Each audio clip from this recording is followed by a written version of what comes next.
Once upon a time in the heart of Lugbe, Pastor Efejuku's church was a beacon of hope for the young and ambitious. His voice boomed with promises of prosperity.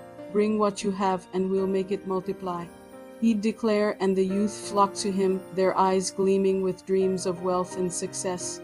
He sold them a vision of a golden future, but behind the dazzling sermons and charismatic smiles, a dark empire was being built, brick by brick, on their innocence. Efejuku wasn't just a pastor. He was a master manipulator. He groomed his young followers for his own sinister agenda. The girls were coerced into a life on the streets, while the boys were trained in theft and scams.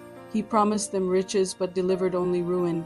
His so-called youth camps were nothing more than recruitment centers, designed to brainwash kids, turning them against their families and everything they once valued. But one teenager, Ugochuku, was sharper than the rest.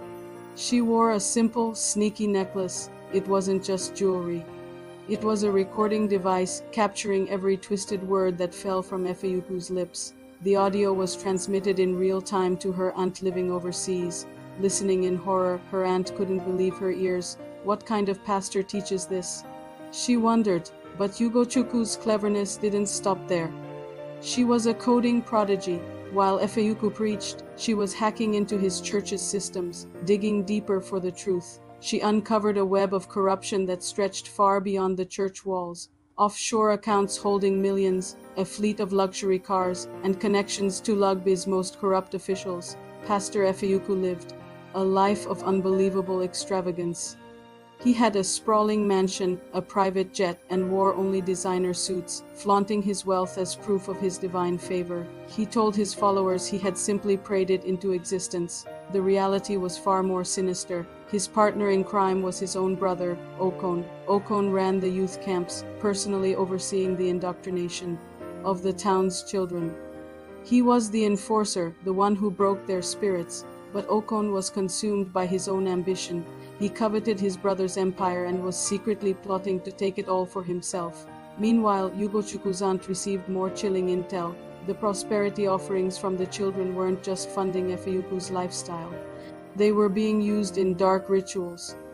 The aunt immediately alerted the authorities in Lugbe, but Efejuku's influence was like a poison that had seeped into every level of power. His money bought silence and protection. As the truth began to leak out, thanks to Ugochuku's evidence, the people of Lugbe started to revolt. Seeing his brother's empire begin to crumble, Okon made his move. He turned on Efejuku, exposing his secrets to the public, hoping to step in and take over as the new leader. But he underestimated Ugochuku. The evidence she had collected was a folder of fire, and it didn't just expose the pastor. It laid bare Okon's own crimes. Soon, he too was arrested.